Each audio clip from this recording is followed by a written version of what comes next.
going to get started, and I'm glad to have my co-pilots with me today to navigate our participants as they come into the room. So hi, everyone. Welcome to the Student Internship Showcase. This is our final event of our first day of STAC Your Future this semester. I'll tell you, if you were in any of the sessions earlier, they're going pretty well. We had AFLAC, then Enterprise, Bacardi, and Brookhaven National Laboratories, all really interesting sessions. But I'm most excited about this one. We have 5 of our students who are here to tell you about their most recent summer internship experiences, just share their information with you. And of course, you'll have a chance to ask them some more questions. So I think without further ado, what I'll do is kind of go through the line and let our students introduce themselves and just share their name, their year, their major, and tell us a little bit about their internship, and then we'll take the conversation further. So I'll try to go in an alphabetical order just to keep us anticipating who's next. So I'll start with Samarico. You just go ahead and let us know who you are and what you've been up to. So hi everyone, my name is Samarico Cefedo. I'm a senior here at STAC. I'm an accounting major and I intern with Deloitte. They're one of so in accounting, there's big 4 companies and they're one of the big 4. And over the summer, I was really working on the 10Q, which is their quarterly financials that they have to report to the SEC. And it was pretty interesting. Awesome. Thank you. Good to see you today. Okay, now Daniel, can you introduce yourself? Hi, I'm Daniel. I am a senior as well. I am majoring in forensic science. And this summer, I had the opportunity of interning with the ATF, which is known as the Bureau of Alcohol and Tobacco and Firearm Division. And it was a great internship. I learned many different things and yeah. Okay, good. Looking forward to hearing more. Good to see you. Okay, let's jump to Samantha. Hi, I'm Samantha Pizano. I'm a senior. I'm a history major, and then I'm minoring in human rights and public relations. This summer, I interned for Senator Reichlin Melnick, who is a New York State Senator. And I did like a little bit of everything in the office, but it was mostly like research and community outreach in that sector. Great, good to see you. Then we'll go to Shane. Hi, my name is Shane. I'm a sophomore hospitality management major. I got the opportunity over the summer to have an externship with Casa Bacardi in Puerto Rico. Got to do a lot of operational work as well as I actually got promoted to reservation coordinator, sales, and group events. Wow, sounds great. Thank you. And then Shania. Hi, my name is Shania. I'm a junior here at STAC, and I'm a psychology major with a minor in education. And I worked over the summer with a company called Ability Beyond, and I was a life skill instructor for adults with developmental disabilities. Great, thank you. Thank you all for being here. So what I'd love to do is to come back around and let you tell us more about your internship experience, maybe describe if there was a typical day or some of the things you were exposed to in your experience and what you kind of took away from your experience, whether it's something you learned, you liked or disliked, or all of the above, okay? So Samarico, go ahead. So I'm just gonna start by saying I've been an intern for them for the past 3 summers, so I have a little bit more, knowing about the company. Mm-hmm. But for the first freshman year, I was working out of 30 Rock office, which is 30 Rockefeller Plaza, which is pretty cool. I was going down there every day. And then my client site was at the Empire State Building, so I was working out of the Empire State Building. I would come in usually freshman year, I would do 8 a.m. I would work until about 5, and then they wouldn't let me work overtime, so I would have had to go home at 5. It was pretty interesting, honestly. I worked on helping the team with whatever they needed, and that was pretty fun. That summer I actually got to they paid for me to go to Atlanta for the first 3 days, so that was pretty interesting. And then they have a school down in Texas. It's called Deloitte University. I went down there for, I think, 5 days. That was all paid. And then this summer that just passed, I worked for them and that was really remote. So it's not as much fun, but it was still a lot of fun. I got to do their 10Q stuff, which I explained. It was like every quarter, a company has to file a 10Q to comply with SEC compliance. And that was really my summer, but it was a lot of fun. I think, like, if I can take anything away from it, is that interning is fun. You get to meet a lot of people. You get to go a lot of places, as I said, and you get to figure out what you like to do and what you don't like to do. So it's pretty interesting, and if you can make money while doing that, I mean, I would recommend it to anybody. Also, something that I learned is that networking is so huge. If I had another great advice, is to network with anybody you have, classmates, anything. You never know who the people around you are going to be or where they're going to be in 20 years. So that's why it was really huge for me to network with other people. Awesome. Thank you so much. And can I ask you, did you determine your kind of first steps in your career path as a result of this long relationship with this organization and your internship experience? So yeah, this summer was going into my senior year, they offered me for 2023, and I'll be I signed and worked with them for the year of 2023. So I have a job basically coming out of college. And so it's pretty good. Awesome. Good. Congratulations. Thank you. That's what we love to hear. Okay. Thank you so much. So now I'm going to go to Daniel. Tell us about the ATF. So ATF. So I would say the most interesting part was my first day. I went in and I basically got to witness a briefing because this ATF were focusing more on gun crime. So like trafficking dealers who sell guns and stuff like that. So I got to debrief on an operation that was happening on a CI buying guns from a certain dealer. So I was able to sit in and hear everything that was going on. And that same day, we had an armed robbery happen 5 minutes after we left the area. And it ended up the criminals crashing, and I was able to witness a active crime scene and view with different evidence how detectives and agents secure the crime scene, gather the evidence, and like do everything that they need to do. But besides that first day, the things that I was doing was I was listening to jail calls pertaining to a case that they were on, and I was focusing on listening on like conversation about drug deal, gun trafficking, any information that was pertaining to the case. And then I also had to use a database called NIBIN, which is a government database where they can link gun crime. So like if it was a shooting that happened down in like the pier, they gather evidence, and from that evidence it's tracked onto a database where they can look out later on who was involved, what kind of evidence what kind of evidence they found. And then I also got the opportunity of looking at experiencing ballistics lab in Newark. And also I got to experience the drug narcotics lab with the DEA. So it was a great opportunity viewing what they had to offer. And one thing I definitely took from the internship was I found out what I want to do in life. Mm-hmm. The ATF was really nice. I enjoyed every part of it.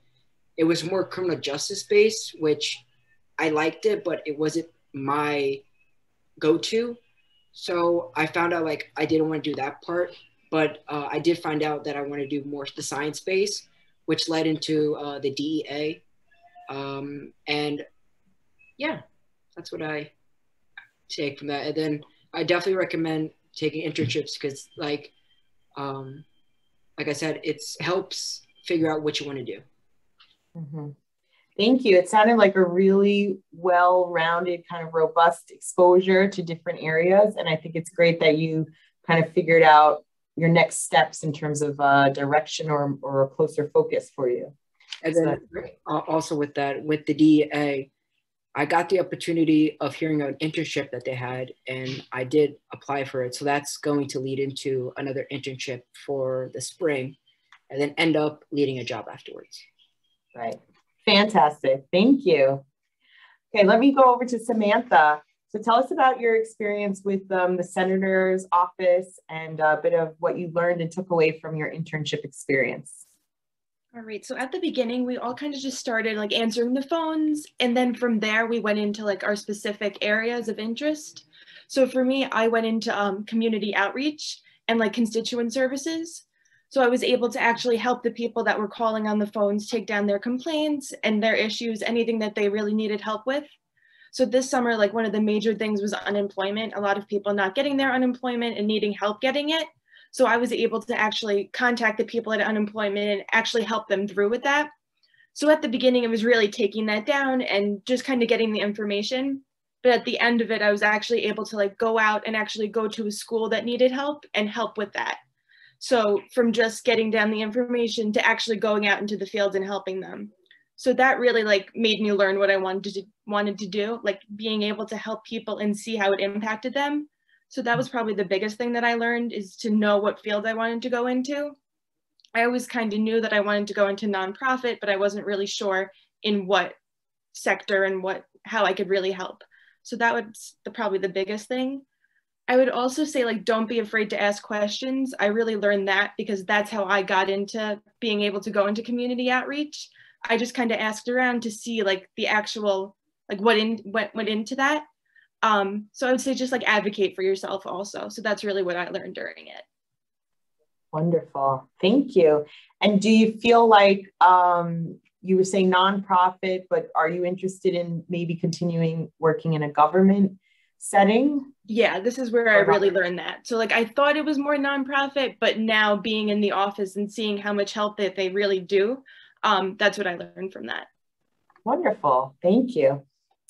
Okay, Shane, same question. Tell us about your experience with Bacardi in Puerto Rico this summer and some of your key takeaways. Yeah, definitely. So it was a paid internship from Bacardi. Went down there for the summer. It was a little nerve-wracking, I'm not going to lie, because Spanish is not my first language and I haven't spoken it and utilized it in conversation in quite some time. But being thrown into the environment, it was definitely a huge learning experience. I'm very grateful for that. Really had to learn it at a very fast pace, although they're also speaking English, but it was something that I just wanted to take away from it. But down there, like I said, I was originally hired to do operational work, which is like ticket sales, making empanadas in the kitchen, setting for the touring experiences, gift shop, what have you. Then 2 weeks in, I was promoted to reservations coordinator, group sales, and events coordinator. It was a little challenging, not gonna lie, having to learn the entire point of sale and knowing all the verbiage and pricings and stuff like that, because there is, at least I know in the entire world, but especially the hospitality industry, we are decimated and nobody really wants to work. So I had 3 titles, but it was definitely, it was very cool. I was put to the test and I think I came out on top. Over there, I created SOPs, which are standard operation procedures for our advocacy program, as well as our reservations program. What else? So something to keep in mind if you are going to go farther away is your expenses, so that you don't go in like the red. I did bring money with me down, but obviously I was getting paid there as well. So you have to take into consideration your Airbnb, your Ubers, your meals, all that good stuff. And on top of that, going out and experiencing the area and networking with locals and all that good stuff. Great, thank you. Okay, Shania, tell us about your summer experience with Ability Beyond. Okay, so I worked as a life skill instructor at Ability Beyond, as I mentioned earlier, and basically that entailed me cooking for the patients that were at the residence home that I worked at, and me being able to bathe them and change them and things like that, because they weren't able to do for themselves because they do have developmental disabilities. And all of the patients that were there were wheelchair bound, and they also were nonverbal. So anything that you would do for a child or for a toddler, you have to do for them because they're unable to do for themselves. And we would take them on community outings, and we would listen to music with them. read to them, take them outside on the patio so they can enjoy nature, and any sensory activity that you could possibly think of so that they can, so their senses can be stimulated for a bit. And yeah, that was pretty much it, really. Our days were structured based upon like their meals during the day, and then also the little times that we had in between that, which consisted of different activities like drawing or listening to music, like I mentioned before, or dancing if they could do that, but their bodies weren't as functional as we are, because again, they do have disabilities. But I would say one of the main takeaways one of the main takeaways from the job, I would say, would have been not discriminating people because they aren't able to do what we're all capable of doing. And I feel like I've learned to appreciate people that are unable to do certain things that I'm able to do, because despite them not being able to talk, they're still able to have a personality the more and more you spend time with them. And it just allowed me to view things from a different perspective. So that's it. Wonderful. Thank you. So that sounds really great. What I'd love for us to do now is for you to tell us each how you came to your opportunity. How did you find it, or how did you get connected with the opportunity? So I'll start at the top again with Samarico. Back in freshman year, right? At some point you got connected with Deloitte. So tell us about that. So yeah, back freshman year, it was like October. So with these big firms, they usually recruit really early during the year. So they recruit really September, October, November. They're recruiting already for the summer of the next year. Sometimes in my experience, I'm already being recruited for 2023 to start as an actual assurance assistant. So with that, it was like end of September, and I was surfing the Deloitte website. I've heard of them from somebody, surfing their website, and then I saw that they offered an internship for, I think it was 6 weeks, a 6-week internship, and they were looking for interns. The issue was that with these big firms, they usually send recruiters to your school. And since we're somewhat of a small school, they don't really send as many recruiters to our school. But I wouldn't say just to throw it away and get discouraged by that. Like, go after it and ask people. That's why your network is so huge. So I got lucky. I had Professor Hollahan, the accounting professor. She was my advisor, and I spoke to her about it. She sent me to Mrs. Mohern to get my resume done, because I hadn't done that yet. And with that, then she forwarded it to, I honestly don't know who it was at Deloitte. She knew somebody at Deloitte, got my stuff into a recruiter. And that's how I got my internship. I went through the pre-hire stuff, like meetings and all this other stuff. And then I got an intern. It was pretty fun. Great. And I love that you shouldn't be detoured from, a large organization or an organization that's target. So some colleges, if you don't know that, some organizations have target schools where they send their recruiters to have a physical presence. And this is before COVID. And so large companies such as Deloitte, kind of have those parameters, but Samarico was able to use his connections to get that introduction. So that's just fantastic. So Daniel, tell us how you got connected with the ATF. I got connected to the ATF because my dad works for a lady who is a special agent at the ATF. So he told her about what I do, what I'm majoring in. And then from there, she contacted me. Because he gave him my phone number. So she contacted me about if I'm actually serious about doing this. And then I said yes. And then from there, she got me into, she forwarded me to a person who works in the ATF for having interns. So then from there, that's how I got the internship from there. And her husband is also a DEA agent. So I also gave him my information too. So I got both of my information in both agencies, and then ended up with the ATF. Great. And then on to the DEA next. Yes. Right. Very good. Thank you.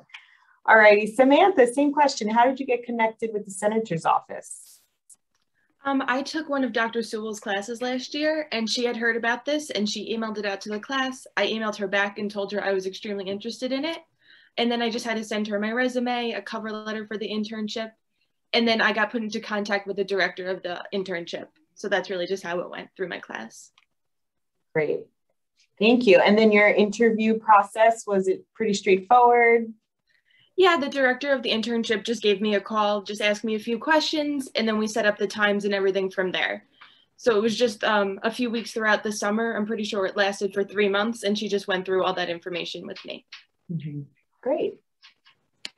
And then Shane, how did you get connected with Bacardi? So I actually re-enrolled in STAC last fall. So my professor, who's actually my advisor and the director of the hospitality management program, and in turn now my mentor, Angela McDonald, she actually thought that I would be a great fit for Bacardi. She has a contact, Jacques Tortoroli, who used to be with the school, who used to work with Bacardi. And from there, I got into contact with the global brand homes director, Thibault Refaut. And from there, he connected me to the assistant general manager and general manager of the Casa Bacardi brand home, which is the largest brand home that they have to date. And then from there, kind of just they vetted me and went over my resume and did a cover letter, did phone interviews, Zoom interviews, and yeah, I ended up going there within like 3 weeks. Wow. So all that happened that you just described in 3 weeks. Yep, pretty much, because wasn't really sure with the whole pandemic, everything happening like that, how it was going to work out with STAC, because it was the first time that we were like I was a student to be going into another country. So it was a lot of big obstacles to overcome, but we were able to do it. And it was honestly such an amazing experience. Right. And now you've paved the way so that we have that all mapped out for the next go around. Yep. Okay. And hopefully I'll be going to Dublin to one of their brand homes, the Teeling Whiskey Brothers. That's right. And I'll plug that Teeling will be with us on Thursday at 10 a.m. this week during Stack Your Future, if anyone else is interested to learn more about that. Okay, and Shania, tell me how you got connected with Ability Beyond. STAC had a virtual career fair back in March or early April. I can't really remember, but that's how I was able to have an interview virtually with Ability Beyond and other different people that worked for different companies. And I was really focused on working with like a camp or another organization that worked with children. So I knew that that's really what I wanted to do. So now that I was able to find Ability Beyond, it was completely different from what I expected, but I'm glad that I chose that opportunity. Great. I'm glad to hear that. And I'm glad that the virtual fair really yielded an experience for you and many other students who took part in it last semester. So let me pause now. This is just great. I love hearing from you guys, kind of the variety of stories, how you got connected with your organizations and what you learned and took away. But I'd love to give the students who came to hear you today a chance to chime in with any kind of follow-up questions they may have for you. So we might just wait a second, and if you want to unmute yourself or you want to put your comment or question in the chat, you're welcome to do that.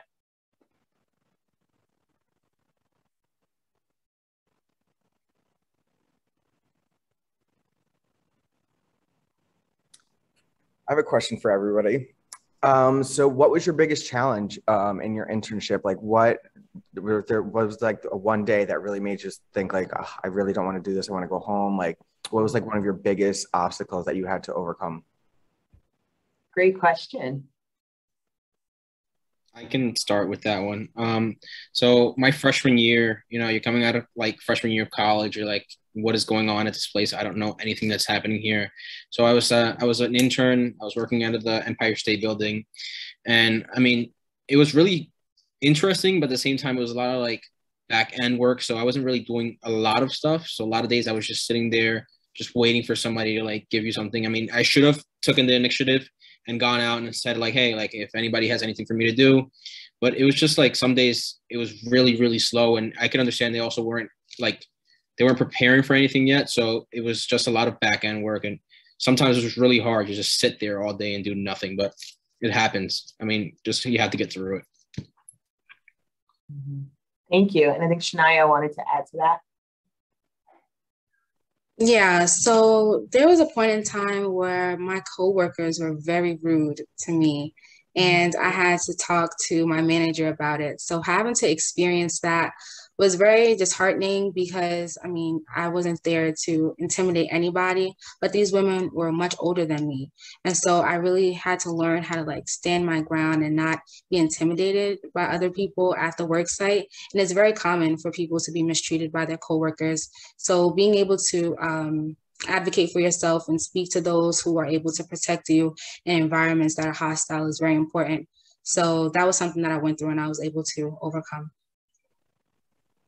Good. I'm glad you were able to overcome that. And I think that brings up a good point. You know, we talk about the experience of learning what you may like or not like, or maybe solidifying a skill set, you know, outside of the classroom. But there's this whole other layer of human relations, right, in the workplace, and learning how to navigate relationships with your peers, your coworkers, your supervisors, and all of that. And I think it also comes with time and experience on how to navigate. So thank you for sharing that.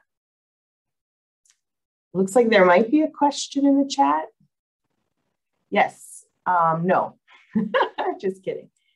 I need to ask one question. Can I ask, please? Go ahead, Riti. Yes, thank you. Yes, like I want to ask, like, how has the COVID changed the dynamic of the industry? You know, different industry. Because coming from, everybody's majoring in different fields. I come from hospitality. I'm majoring in hospitality. It was a huge setback. Like Shane said, that it was, he came from, his first language was not Spanish. He overcame that, and then he now speaks good fluent Spanish, which I attended this first session. Oh my God, that was such a positive boost for him and us, like hospitality. What were other dynamics changing, happening over there? I didn't catch that last part. Could you just say that one more time? What was a major dynamic change for you? A major change for me for down there. Well, a major huge challenge for me is I actually went down with somebody else, and we ended up not seeing eye to eye. But you have to go to work. You do your day. You don't have to be friends with everybody. You just have to stick to what you're doing. Make sure that you're focusing on the program at hand, that you're representing STAC to the fullest extent of your abilities. You're not letting outside issues or anything like that affect your work. But at the same time, you should be able to talk about it with somebody. I know Angela was always there for me if I ever needed any advice. So just know that you have a network. Even though you're out in the field, you do have STAC as a network. You have your family. I know I was always on the phone with my family. I actually adopted a dog right before I went down there, so it was hard for me to leave him, because the second day I was there, it was actually his first birthday, so it was very hard. But it's all worth it in the end. You'll make great friends, great networking opportunities. I actually have a friend here right now that's visiting me from Puerto Rico. So you're gonna make lifelong friends, and you're gonna have great experiences and great outcomes from doing this. So definitely push yourself. Don't be afraid to go to another country, learn another language, try something new that you would never even think of doing. Like I went into food and beverage, but I want to do event planning and wedding planning and stuff like that. So that never even crossed my mind, but it was something cool to jump into a side that I would never even think of jumping in. Because here at my hotel right now, I'm assistant front office manager here, but I would never have even tried to pursue an F&B side of hospitality. So it was nice to get a well-rounded experience in the industry. Thank you so much. Thank you. Wonderful. There was a question from Paolo in the chat, and he was asking, what's your advice on one thing you should definitely do on your first day at your internship, and one thing you definitely should not do? I'll start. I definitely always say just overdress. It's better to be overdressed than underdressed. Wear that three-piece suit. Just try and get a feel of everything before you start acting like the other employees, because you are there to represent the school. You're there to show that we are serious about our career paths. What you shouldn't do is be late. Definitely be on time. Be cordial. Really, really try to remember people's names. That's very important. It shows that you're engaged and you're interested in them. Those are maybe my two takeaways. Thank you, Shane. Anyone else? Tips, something you should do on your first day or something you should not do? I kind of said it before too, but I would say really just ask questions. There's no stupid question really. You have to get comfortable. So I know it's just natural to be nervous on your first day, but when you make those relationships and you're able to go to somebody and ask them a question, it makes all the difference really. I can share. For me, in the position that I was in, there were 14 beds at the residence that I was working at, but there were 13 residents. So I would just say in that case, just try to get to know people, the people that you're working with, not necessarily like your coworkers, but the people that you're actually serving. Because again, like with the patients that I was working with, they weren't able to speak and they weren't able to move around in the ways that we do, but they all had great personalities. And so just getting to know each individual happens over time, but just making sure that you put in that effort to do that. And then what not to do, don't gossip at the job. It's not professional at all. So yeah, that's it. Very good tips. Yep, thank you. Okay, do we have any more questions from our guests here today? I'll give you another minute to chime in if you want to. But I think what I'd love to do is just ask our panelists you've given us kind of words of wisdom along the way, but maybe if there's any like final takeaways for others who are thinking about an internship, or maybe they're here because they hadn't thought about it before, just kind of your advice on any part of the process. And whoever, yes, Shane's going first, and I'll come to Samantha. So I never even thought of doing an internship. I have a lot of life experience. I've kind of already set myself in my career path, but having this degree will just give me that extra push to get even better paying jobs, obviously. I would say definitely do the internship. STAC has amazing partnerships with a lot of really great companies. So utilize that. It's great for your resume. It's just something that it just sets you aside from other people when employers are looking to hire you. So I definitely would say just do it. It might be a little nerve-wracking, but there's enough people in the career development team that will assist you. Any questions, it's not like Samantha said, no question is a dumb question. Just ask, and there's people here that will help you. Reach out to me. I'll help you through the vetting process. It's definitely something worthwhile. Great, thank you, Shane. Samantha, go. I was going to say kind of similar to what Shane said, but really there's no job that's too small or like too unimportant. I started, like I said, answering phones, and from there you really just learn so much. So really just take the internship. The worst you could do is not like it, but then you have a learning experience. So that's what I would probably say for the biggest thing. I agree. It's great to just get out there and give some things a try and figure out, you always learn something, regardless, I think, and it's whether or not it's something you want to continue doing, but you're learning either way. Wonderful. So I want to thank our panelists today. I just love hearing your stories, and I'm excited for your next steps as well, and want to hear about that as we go forward. I hope that our audience here can connect with you and continue these conversations also offline. And I'll say, for Maureen and myself and Angela, Professor McDonald is on the call, we're here to help you and support you to find these opportunities and to, support you in your efforts to gain more experience while you're here and also once you graduate. So I'll just say we're very proud of you. Keep up the good work.